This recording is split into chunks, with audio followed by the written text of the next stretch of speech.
the sea. Amen. Father, in the name of Jesus Christ, we give you all the praise, we give you all the glory. We adore you this day, O God.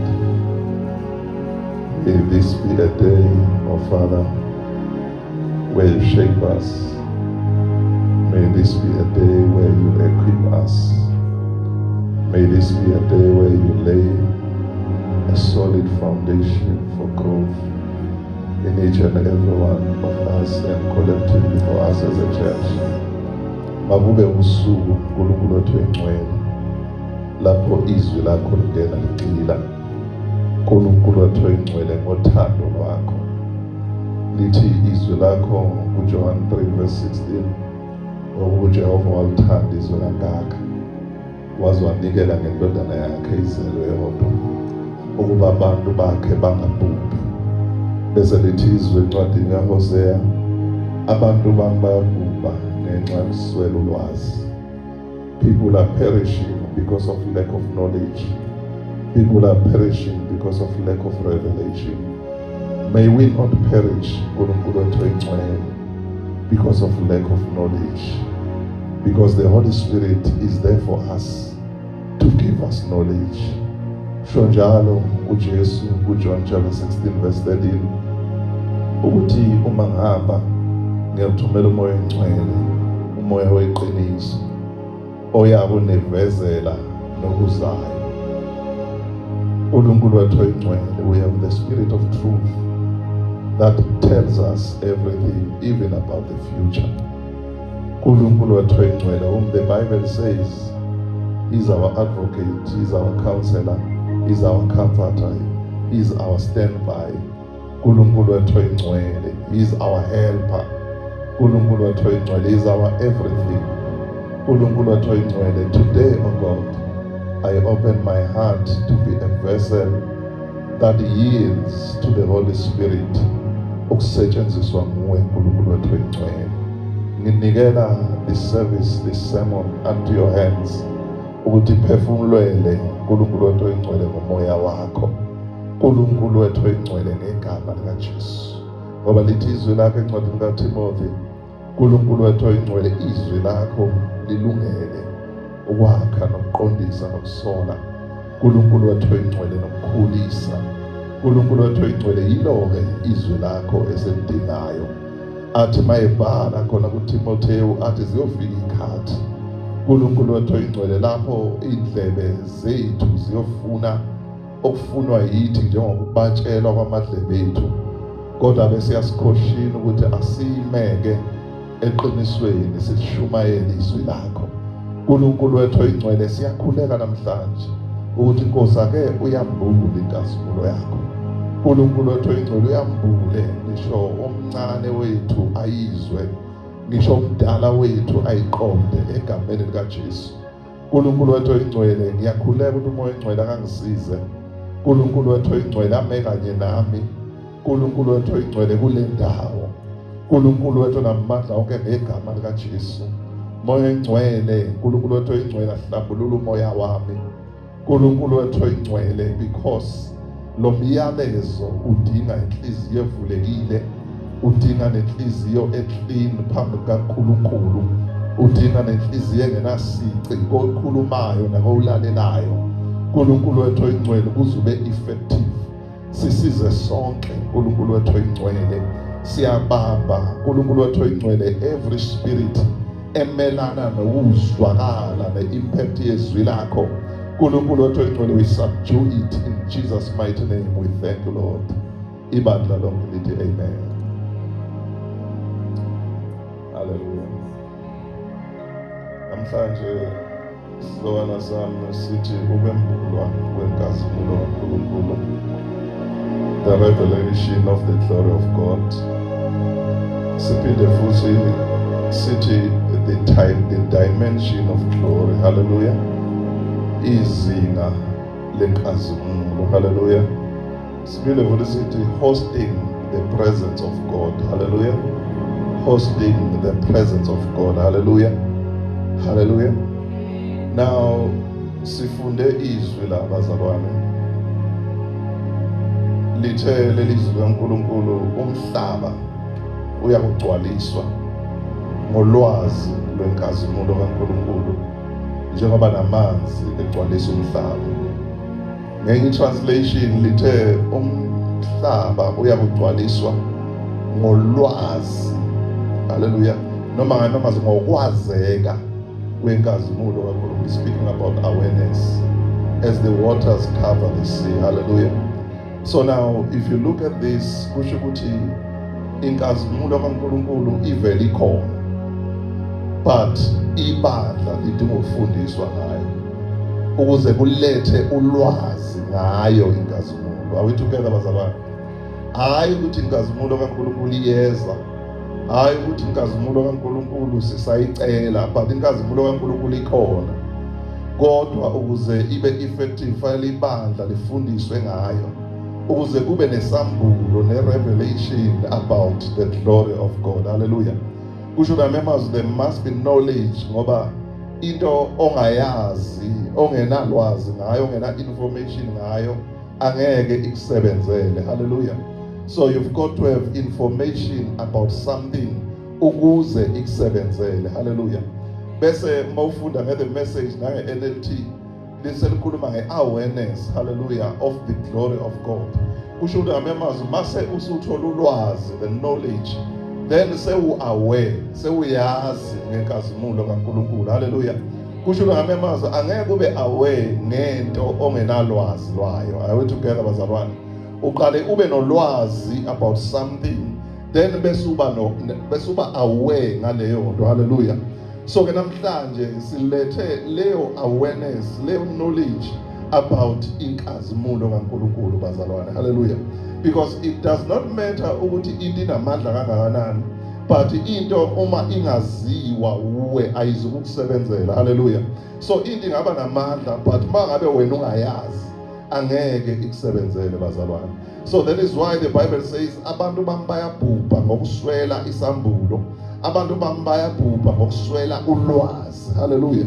Bazalwane, singaba phakathi kwenkazimulo, in the midst of glory, kodwa sistraddlishe empilweni zethu, sistraddlishe ebandleni lethu, sistraddlishe kuma services ngenxa ukuthi asilwazi leyo nkazimulo. Hallelujah. Into mangabe ungayazi awukwazi nokubona ukuthi uphakathi kwayo. Hallelujah. Uzoyibona kanjani? Because awazi. Hallelujah. Awuyirecognize ukuthi seyikhona. As a result, uma ungayirecognize ayisebenzeli because awunalwazi ngayo. Bazalwane, are we together?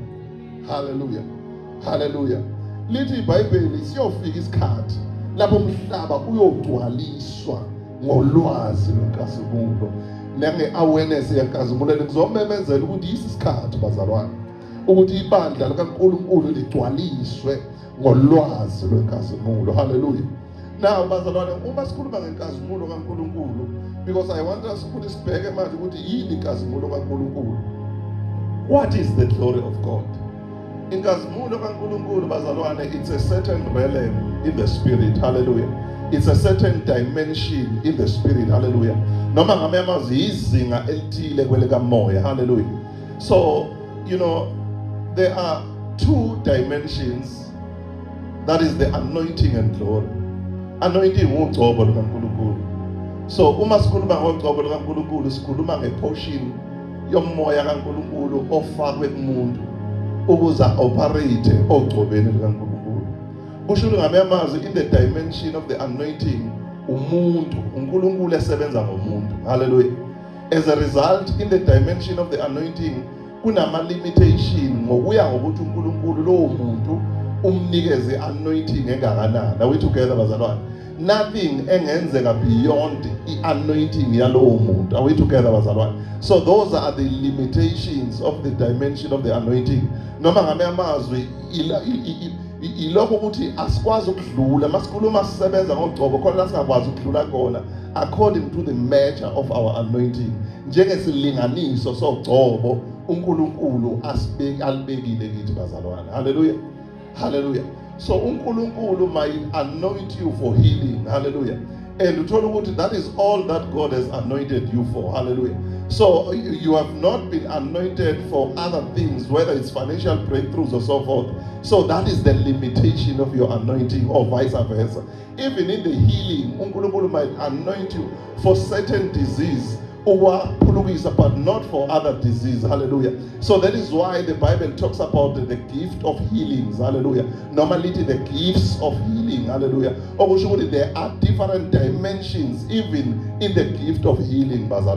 So sometimes we are limited according to the measure of the anointing that is upon our lives. Hallelujah. But when we talk about the glory dimension, it is the reflection. It is the reflection of the presence of God in a human being. So Moses bazalwane wathi mayebuya entabeni eSinayi kade noNkulunkulu, lithi iBhayibheli wayekhazimula engabonakali. Lokho kukhazimula kwakureflect uNkulunkulu owayeseyiveza kuye, ngenxa yokuthi uMoses wayekade ehlezi noNkulunkulu, ngenxa yokuthi uMoses wayekade spend isikhathi noNkulunkulu. So that was not the anointing, kwangesilo ugcobo, kodwa kwakuyinkazimulo kaNkulunkulu eyiletha nefear abantu bengasakwazi ukumbheka uMoses. Elithi iBhayibheli kwasekumele ukuthi uMoses azezemboze because abasakwazi ukumbheka. Hallelujah. So that is the glory dimension bazalwane. Hallelujah. Ubukhona bukaNkulunkulu, the presence of God. Hallelujah. So the glory dimension is the highest dimension in the realm of the spirit bazalwane. Hallelujah. So it is the highest dimension in the realm of the spirit. Hallelujah. So it is the climax of the spirit realm bazalwane. Hallelujah. So ila okupheleliswa khona the spirit realm. Hallelujah. That is the glory dimension. Kuvela kukaNkulunkulu. Umuntu kaNkulunkulu mayehlala kakhulu noNkulunkulu emthandazweni. Umuntu kaNkulunkulu mayezihlambulula set up apart from uNkulunkulu, kugcina kunenkazimulo kaNkulunkulu. Ngale kogcobo kugcina kunani bazalwane, kunenkazimulo kaNkulunkulu. Kune-reflection kaNkulunkulu, ukuthi lowo muntu kureflect uNkulunkulu ohlezi kuye. Hallelujah. Njengoba esho ohlabela ukuthi uhlala kimi ngihlale kuye. So ngamanye amazwi kureflecta i-fellowship, i-communion phakathi kwalowo muntu noNkulunkulu bazalwane. Are we together? Hallelujah. Now in the glory dimension bazalwane, miracle signs and wonders are unlimited. Hallelujah. Remember, in the anointing dimension, we may be limited according to the man's anointing. But in the glory dimension, it is actually God taking over and a man yielding to the Holy Spirit. Are we together, Bazalan? In the anointing dimension, it is God using a man. But in the glory dimension, it is God enza umsebenzi yena ngesikhathi umuntu yena ethobela umoya oyingcwele. Are we together, Bazalan? Kusho ukuthi ngamanye amazwi, in the glory dimension, 1,000 miracles can happen in 1 second because uNkulunkulu is able to do abundantly more than what we can ask for. Hallelujah. So when uma sihlala kuNkulunkulu, uma sihlala noNkulunkulu, sigcina sithatha isimo senkazimulo kaNkulunkulu. Now I want to look at ukuthi singena kanjani enkazimulweni kaNkulunkulu njengabantwana bakaNkulunkulu, njengebandla kaNkulunkulu. Noma ngamazi yini izinto ezibalulekile ukuze sihlale enkazimulweni kaNkulunkulu. Hallelujah. Number 1 bazalwane is intimacy, deeper intimacy with the Holy Spirit. Ubudlelwane nomoya oyingcwele. Ake sithi ubudlelwane nomoya oyingcwele. Bazalwane, izwi likaNkulunkulu laphana kwabaseFesu 4 verse 30 lithi ningamcunuli umoya oyingcwele. Do not grieve the Holy Spirit. Are we together bazalwane? Ngamanye amazwi uma si-understand umoya oyingcwele, sigcina si-understand ukuthi kunezinto ezithile okumele siyiyeke empilweni zethu ezicunula umoya oyingcwele. Ngoba lithi isizathu sokuthi ningamcunuli ukuthi uyena enaqinisekiswa ngaye, nasilwa ngaye ukuthi ningabantwana bakaNkulunkulu. Izithi NLT amplified in brackets, instead of grieving him, seek to please him. Hlala ufuna ukwenza njani ukumthokozisa bazalwane. Hallelujah. Lithi kwabaseRoma chapter 8, hallelujah, verse 14, lithi as many as they are led by the Holy Spirit, these are the sons of God. Lithi labo abahola umoya oyingcwele, labo abantwana bakaNkulunkulu. Ngamanye amazwi kusho ukuthi kumele simvumele umoya oyingcwele njengebandla ukuthi asihole. Kumele simvumele umoya oyingcwele njengeyingceku kaNkulunkulu ukuthi asihole. Kumele simvumele umoya oyingcwele njengabazalwane bonke ukuthi enze njani bazalwane asihole. Bese lithi kwabaseThessalonika chapter 1 Thessalonica chapter 1 verse 5, you know, for those that are making notes, angithi lapha ku-Ephesians lithi lingamcunuli lingamgrieve. Hallelujah. You know, lithi ngenze njani bazalwane? Ningamgrieve. Don't grieve the Holy Spirit. Hallelujah. So bese lithi lapha yana kwabaseThessalonika bokuqala bazalwane, do not quench the Holy Spirit. Ningamcimi umoya oyingcwele. Kunezinto esizenzayo empilweni zethu ezicima umoya oyingcwele. Ngisakhuluma njalo ngokuthi sisingena kanjani enkazimulweni, sihamba kanjani enkazimulweni kaNkulunkulu, siyihosta kanjani ipresence kaNkulunkulu, siyihosta kanjani inkazimulo kaNkulunkulu as individuals and njengebandla sihlangene. Don't quench the Holy Spirit. I-amplified besithi in brackets ichaza lo quench ithi don't subdue the Holy Spirit. Ukusubdura ukucindezela, ungamcindezeli umoya oyingcwele. Ithi don't be unresponsive to the working and the guidance of the Holy Spirit. So ngamanye ukuba unresponsive kusho ukuthi noma umuntu ekutshela into awuyenzi, noma umuntu ekutshela into wenza okwakho, awurespondi kulokho akutshela khona. So ngamanye amazwi yonke leyo nto, to subdue, to be unresponsive, it is to quench the Holy Spirit, ukucima umoya oyingcwele abazalwane. Hallelujah. Athi-ke uJesu mayekhuluma kuJohn chapter 16 verse 13 abesethi uma ngihamba ngiyakumthumela umoya oyingcwele, umoya weqiniso oyongitshela nokuzayo. He will tell you even about the future. I will send you the Holy Spirit. Sithunyela umoya oyingcwele osikhombisa zonke izinto bazalwane, osikhombisa okuright, osikhombisa okwrong njengabantwana kaNkulunkulu. I'm talking about a deeper relationship with the Holy Spirit. Hallelujah. Hallelujah. Number 2 bazalwane, ubungcwele, holiness. I'm talking about the ingredients of walking in the presence of the Holy Spirit.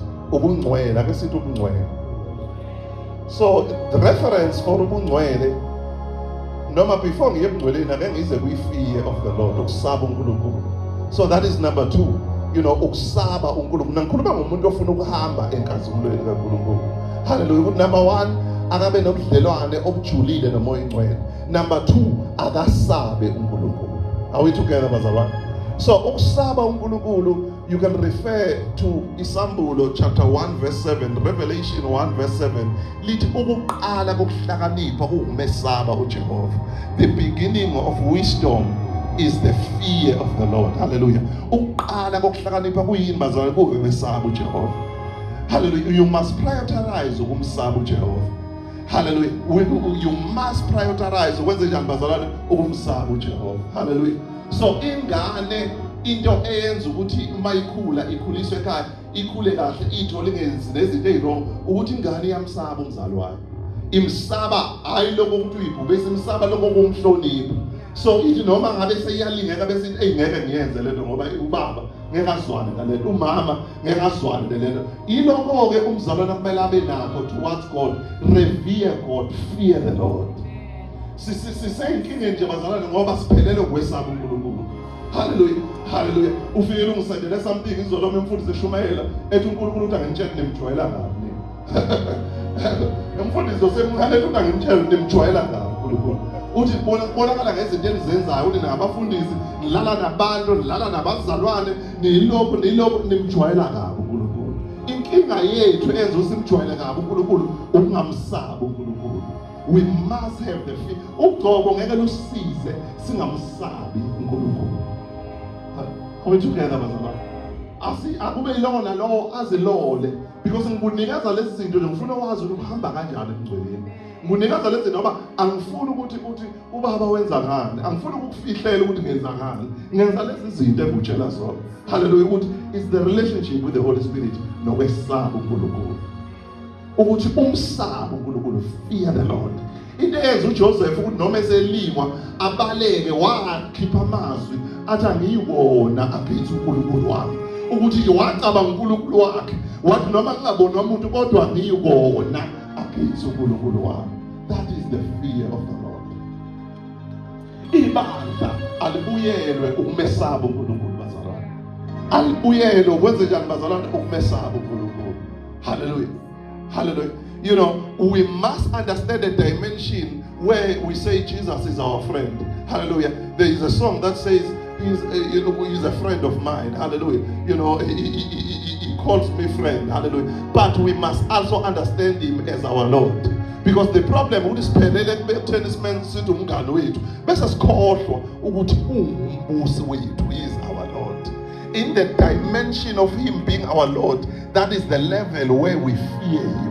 We come to him with trembling, bazalwane. Are we together, bazalwane? Hallelujah. Number 3, it's holiness. The scriptural reference for holiness is 1 Peter chapter 1 verse 16. 1 Peter chapter 1 verse 16 uthi ibane ngcwele ekuyiphatheni kwenu ngoba nami ngingcwele. Uthi be holy in your conduct for I am holy. Hallelujah. So bazalwane sibizelwe ekuthenini sibe ngcwele bazalwane. Hallelujah. We must understand ukuthi sinesipho sokulunga, righteousness. Elithi izwi kaNkulunkulu Ephesians chapter 2 verse 8, we are saved by grace through faith. Sisindisiwe ngomusa ngokukholwa. So asikusebenzeli ukusindiswa ngoba kungumusa.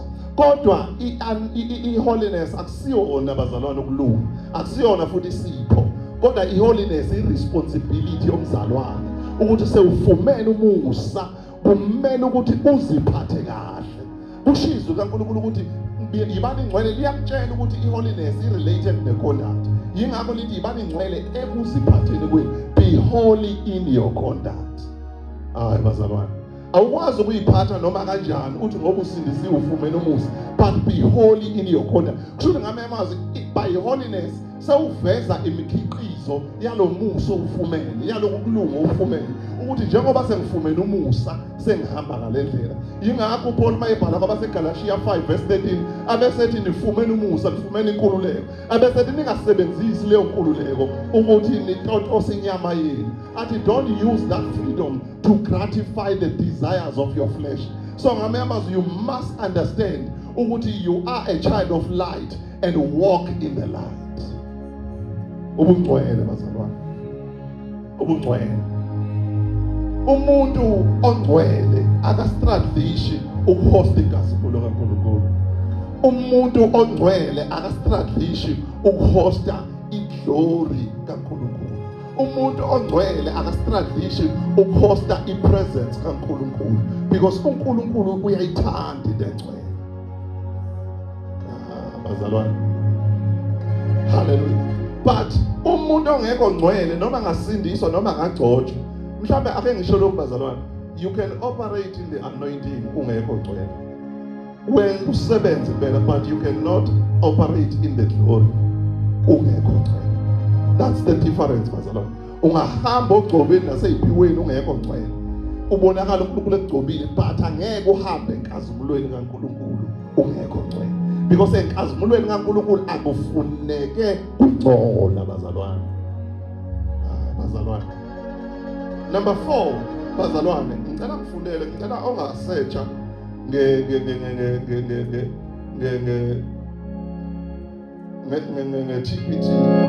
Anga-searcha nje efonini yakhe. Ngifuna ngifundele Ephesians chapter 5.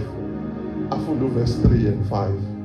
Mina nge-amplified ngizoqhubeka ngize ngifike verse 7, but ngicela nje otholayo angifundele nje Ephesians abasefeso nge-TPT afunde nje uverse 3 and 5. Mhlawumbe nanomvula ngaqala ngifundele ngesizulu. You know, Ephesians chapter 3, chapter 5, sorry, just verse 3 and 5. Ngoba ngifuna ukukhuluma ngenhlanzeko, because when we talk about purity, we are speaking about inhlanzeko bazalwane. Hallelujah. Otholayo nje noma ikuphi noma ngesizulu kuqala noma nge-TPT ngicela ngifundele. Uma abengekho otholayo ningitshele futhi. Hallelujah. Amen. Ephesians chapter 5, we're reading verse 3 to verse 5. Verse 3 and 5. Verse 3 and 5.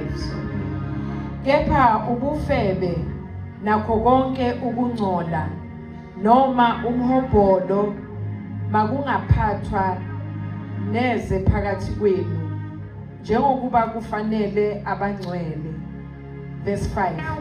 Ngokuba yazini lokhu nikuqonde ukuthi akukho sifebe noma ongcolileyo noma onomhawu okungukuthi okhonza izithombe oyoba nefa embusweni kaKristu noNkulunkulu. Amen. Amen.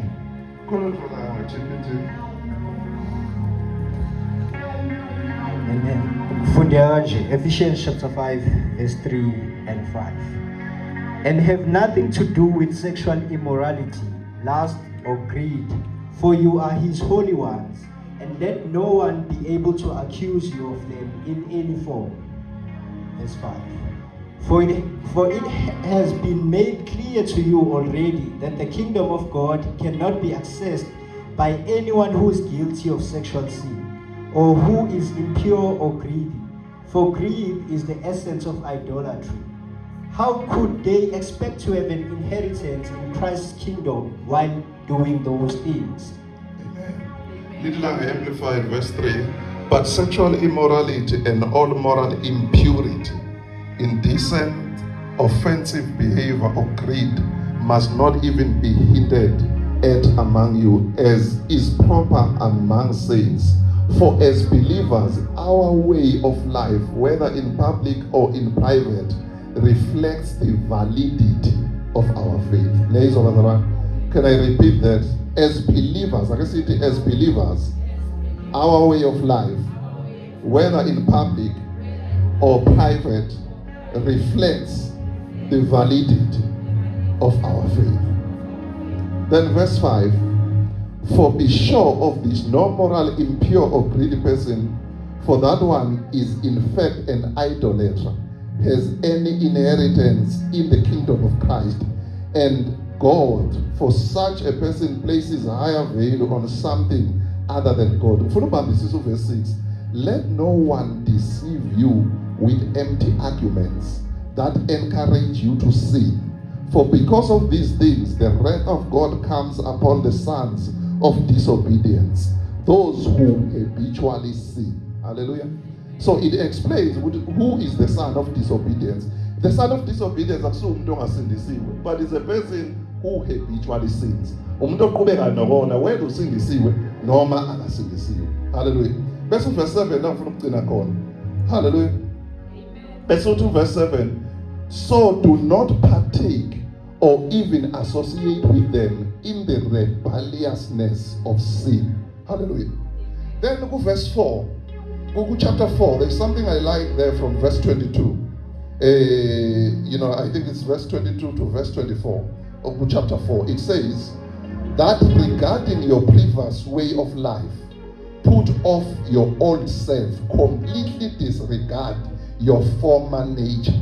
I guess I must completely disregard my former nature, which is being corrupted through deceitful desires, and be continually renewed in the spirit of your mind, having a fresh, untarnished mental and spiritual attitude, and put on the new self, the regenerated and renewed nature, created in God's image, being godlike, in the righteousness and the holiness of the truth, living in the way that express to God your gratitude for your salvation.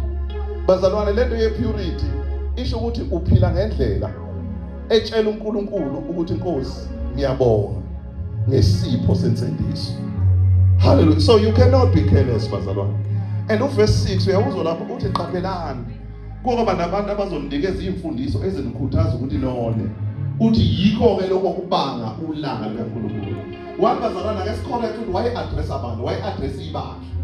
Why sejele address ibandla abantu abakholwayo abasindile. Hayi ukuthi because it's very important to look at context. Because he was not addressing abantu abangakholwa. Why address ibandla? But babe busy bona bejola benza yonke imkhilingwane bekhonza amadlozi. So he address ibandla ukuthi njengoba yena lo Paul uye phela lo Paul oyekade shilo ukuthi asekho emthethweni sesimusa abesesho ukuthi ngoba lapho umthetho khona kuvama isono. So ngamanye amazwi sesikhululekile kodwa manje wasebona ukuthi hayi manje khona into engayiqedi la. Kungenzeka ukuthi la bantu badukile manje and bakhotha mina ekudukeni kwabo.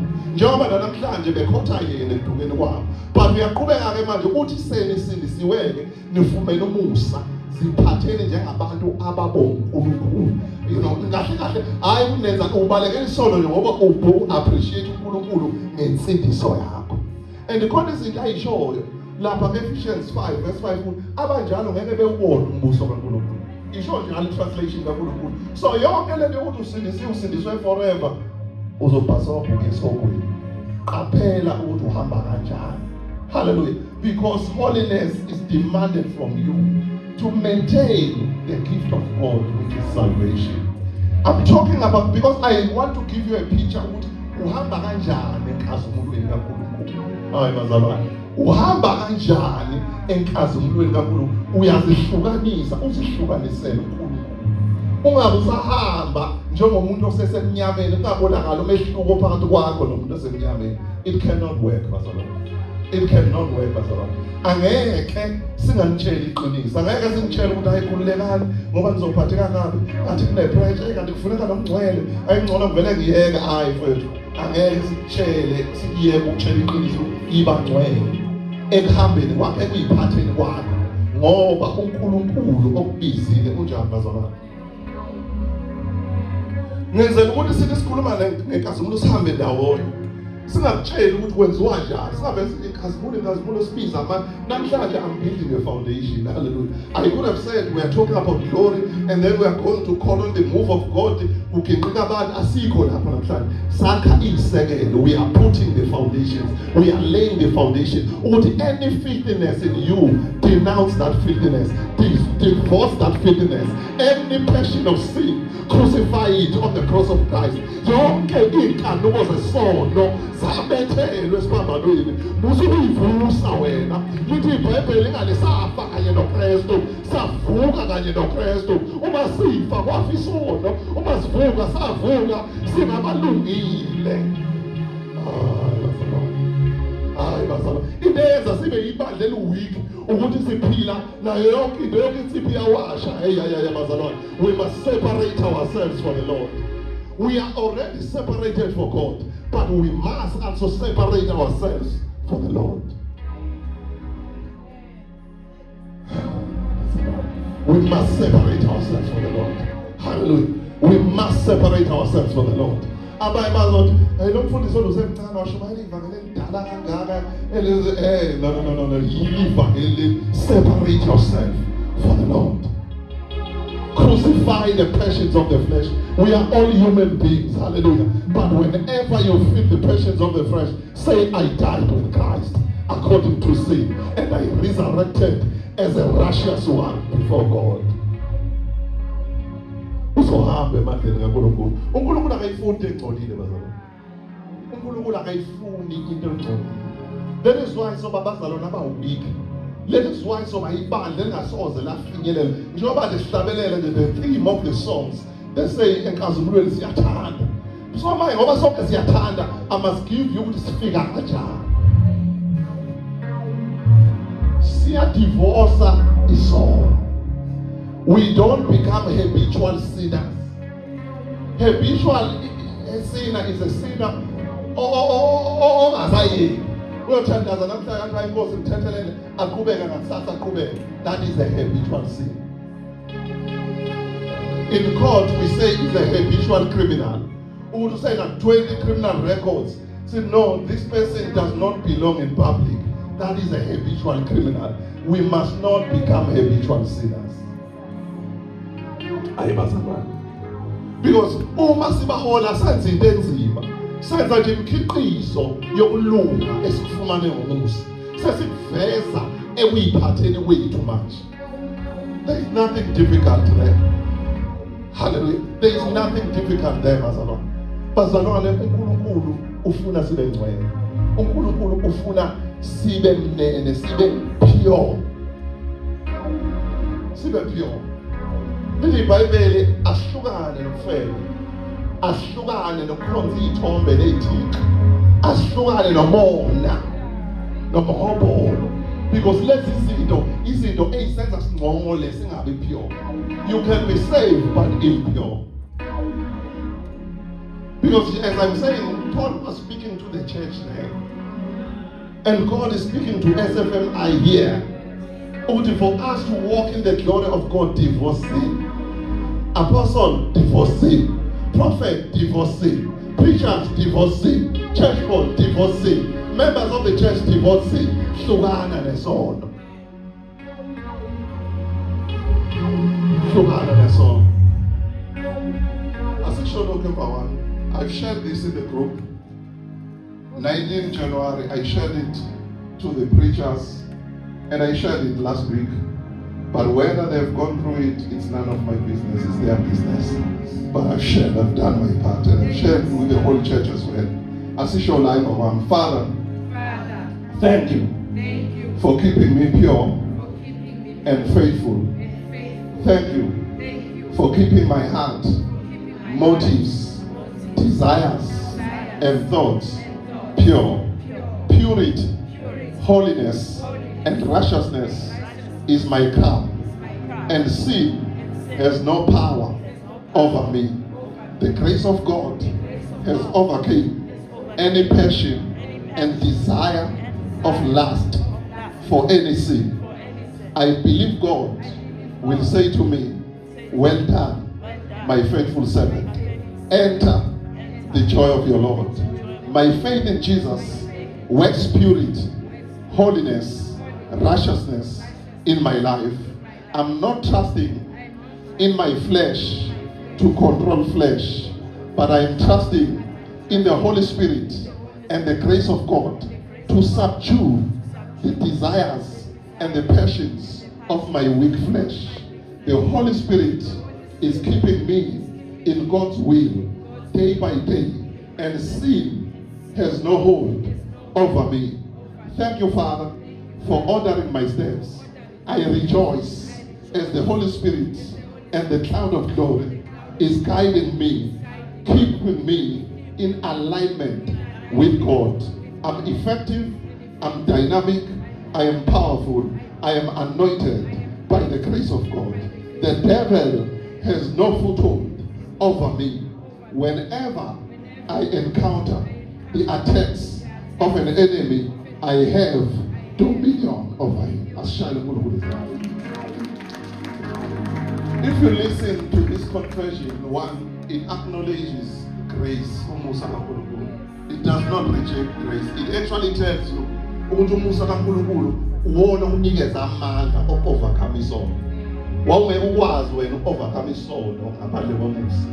and then you are confessing now with there is no hold over you. Isono asakwazi ukubamba wena. Awethuke so ngamema lento ialigna kahle indaba yomusa neresponsibility yakho. Because let's say that iphambana. Ithina understand ukuyiphambanisa. Because we don't want people abantu badaliwe they don't want responsibility. Abantu bafuna ukenjoy ama rights.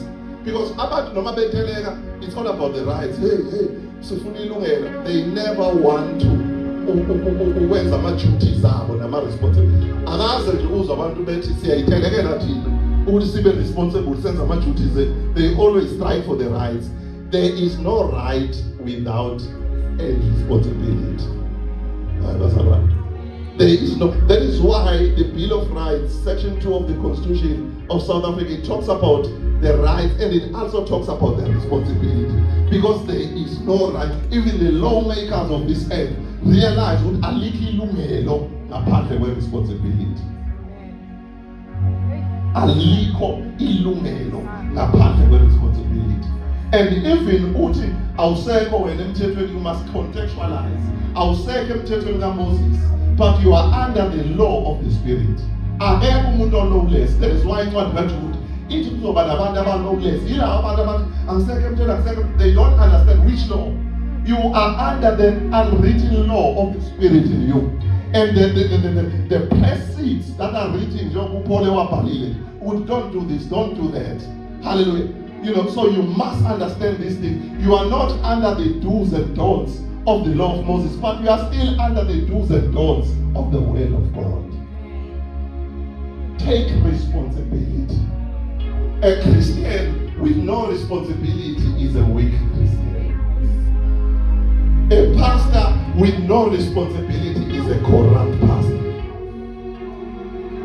Because the part of responsibility teaches you as a pastor, would know I can't, do sexual immorality. Because even as a preacher, I can't do that because number two, it teaches me, no, I can't abuse the funds of the church because that is being corrupt. Hallelujah. But the responsibility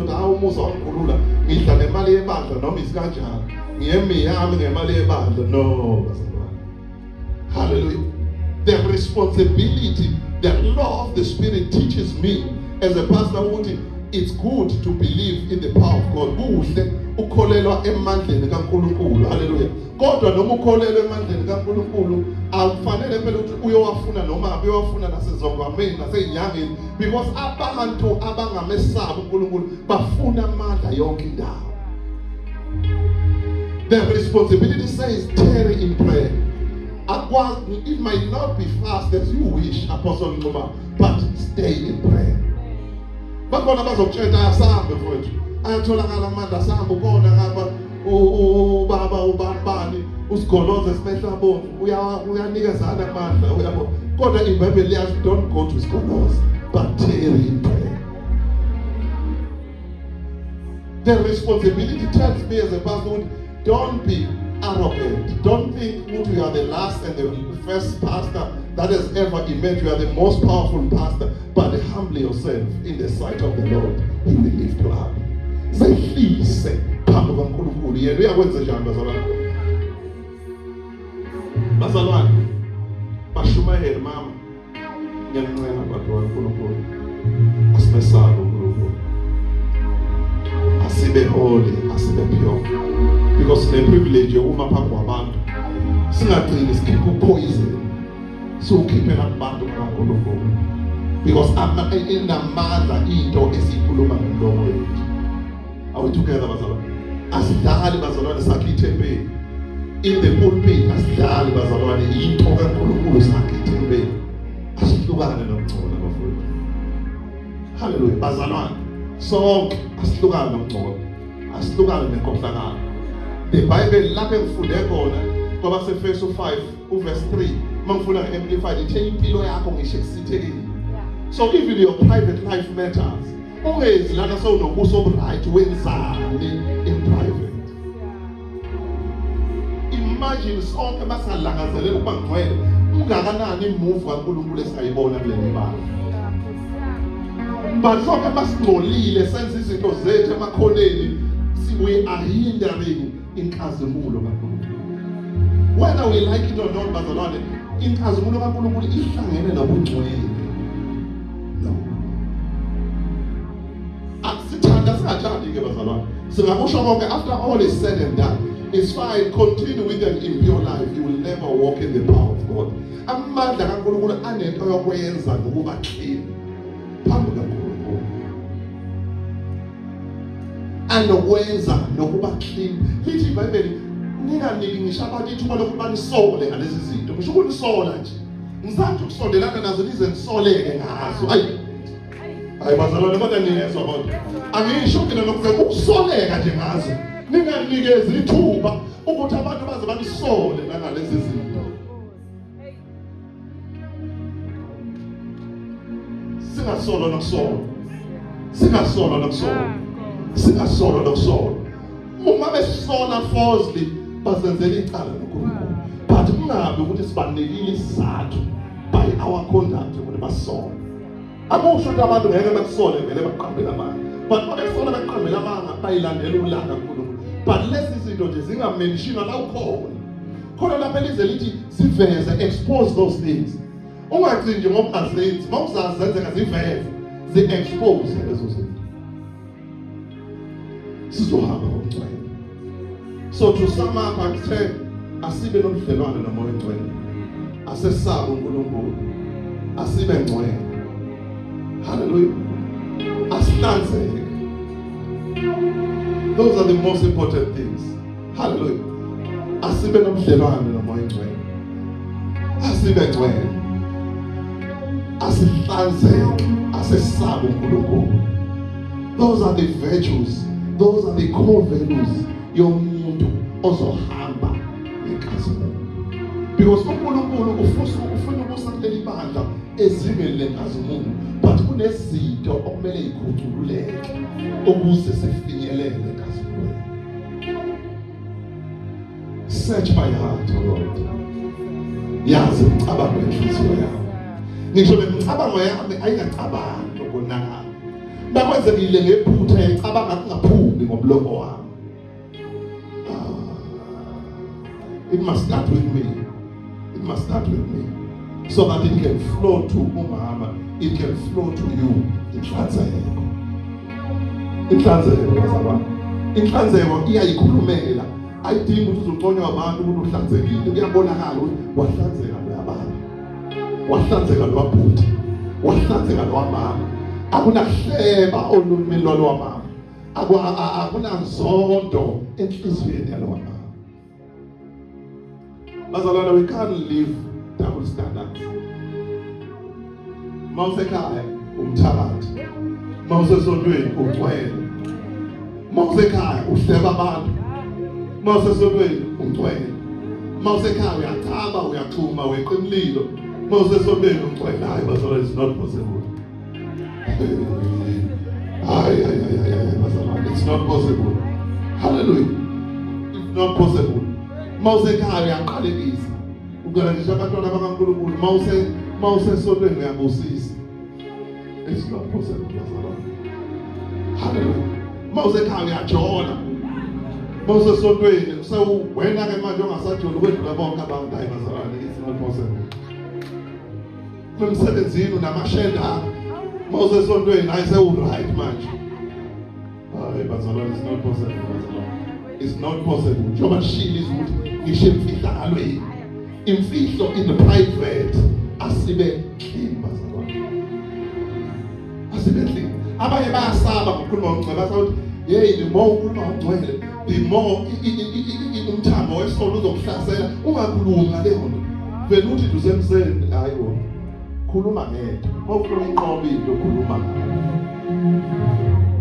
Hallelujah. With the more ukhuluma ngongcwele, the more ukuthi yona more kuphi khona. The more uthule, the more uyinika ilicense yokuphindana emshonweni. Asihambisana enkazimuni kaNkulunkulu. Asihambisana. Angifundanga ungayishare lezi zinto because ngishabashumeli bami angifuni bethu ubaba wenza ngani. Akuna secret. Njengoba lo Jesu wayengashifihli ukuthi abafundi bakhe ngisaba uNkulunkulu. Hallelujah. Nginomdlelano moya ngcwele ngisaba uNkulunkulu. Ngiphila impilo engcwele. Ngiphila impilo ehlanzekile. Full stop. There is no magic. There is no formula that is complicated. You can cope in your own life. You can cope in your own life. Because of how people say, what is that? Yeah, I'm not going to be a Bible. Nas, Bible. Will let big fall. You will be sorted. Even not your mom's about the Bible, let big fall. You will be sorted. Don't be careless with your life. I don't live a careless life. I don't live a careless life. I don't live a careless life. I'm intentional. Angidlali ngiya-understand ukuthi kuthiwa ngiphathe kahle leli vangeli. Ngoba uJesu walifela amaqhawe enkolo ahluphekele. Lahlushekelo leli vangeli bazalwane. Kunobaba abalishumayela kunzima. You know, iy'khathi zinzima balimele leli vangeli. Angikwazi mina ukudlala nalo namhlanje. Angikwazi futhi ukunitshela amanga bazalwane. Hayi bazalwane, ivangeli elingena-responsibility anginalo. Children of Mulu, Amen, like churches, ngafike ngathi it's holiness. Oh, hey, full stop. Asalabat. Hallelujah. Uthi ungcwele noma isihogo. Kuphela nje. Hallelujah. Because unjalo nje bazalwane. Ungadlala ngomusa usuvumela. Ungadlala ngomusa unjalo bazalwane. Usuvumela. Hallelujah. Uya mawule ekhaya uhlabela abafileyo mawungapha Jesu uyithemba lama kunalo elinye ithemba kanjani kanti uhlaba izolo ukhohlisa yena uJesu futhi anginalo elinye ithemba anginalo elinye uwe nje kuphela ugogo lo mhlabelayo ke uthini ngaye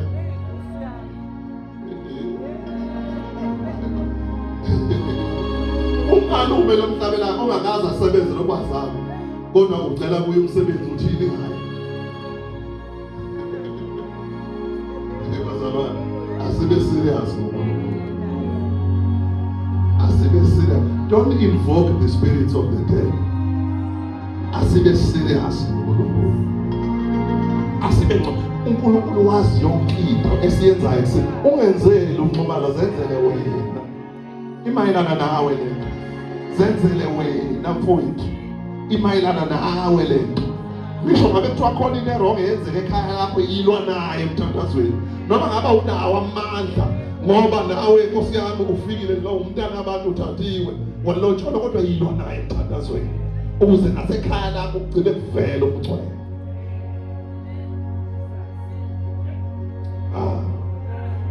Hallelujah. Hallelujah. Kugcine kuvela ini bazalwane ubugcwele ukuze uhambe emandleni kaNkulunkulu. Uhambe emandleni kaNkulunkulu. Uthi ubona benze njalo abayikubona umbuso kaNkulunkulu. Usho abantu abasindisiweyo kodwa ababhizinesi zona uthi abenze njalo abayikwenze njalo abayikubona umbuso kaNkulunkulu. Sakhe isisekelo bazalwane. Sakhe isisekelo because very soon the plane will take off. But asifuni ukuthi iplane masindiza besixoxa ukuthi masengidizwa mina ngisasele phansi ufuna ukuthi sihambe sonke. Nendiza mayizosuka iqala ihambe phansi.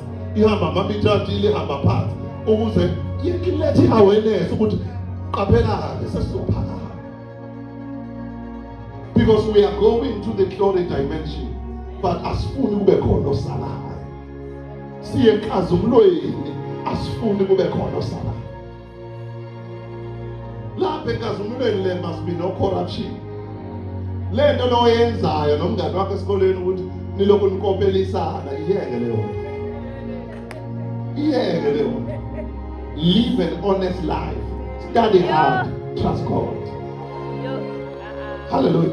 Iyeke leyo. Hallelujah. Iyeke leyo. Lento yokuthi uyadate lapha esikoleni hlukana.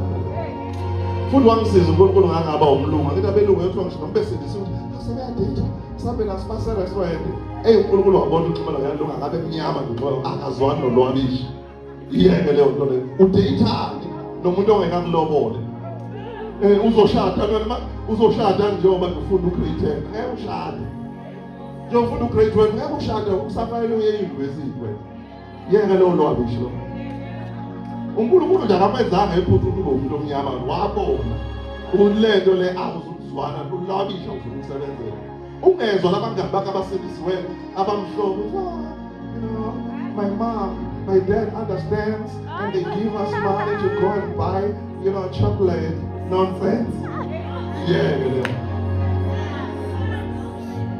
ugana naleyo nto leyo yeke nje vele nje lokuyazi ngeke uzomlethe nakithi lo muntu lo because sizofika simxoshe sihambe ngakini. Hallelujah. Because yibani igcwele ngoba nami ngigcwele nidate lebhekile inedate abantu asebesesimeni ukuthi bafuna ukubheka emshadweni banama resources ukuthi babheke emshadweni. Hallelujah. Because izilingo ziqala kanjalo lento lena NLP ngayo pornography iyeke leyo nto that is sexual immorality. That watching pornography uhlale ujabule pornography, stop that nonsense. Fire to that nonsense. Sengana le phone yakho buwa pornography ngafa noma bekuthiwa iPhone but siyayibulala ngegama likaJesu. Nonsense. Nonsense. Gadani lama Wi-Fi unlimited enwafaka emakhayeni enza kubamile bantwaneni benu. Bahlala emakameni. Hayi, ukuthi nje akathanda ukuhlala nabantu, uthanda ukuyidlalela nonsense. Uyohlala yedwa kwakhe. Hayi la mama. Hallelujah. Because ilapho khona usathane bacindezela khona. Hamba kwakho umuzi wakho la uzohlala khona wena.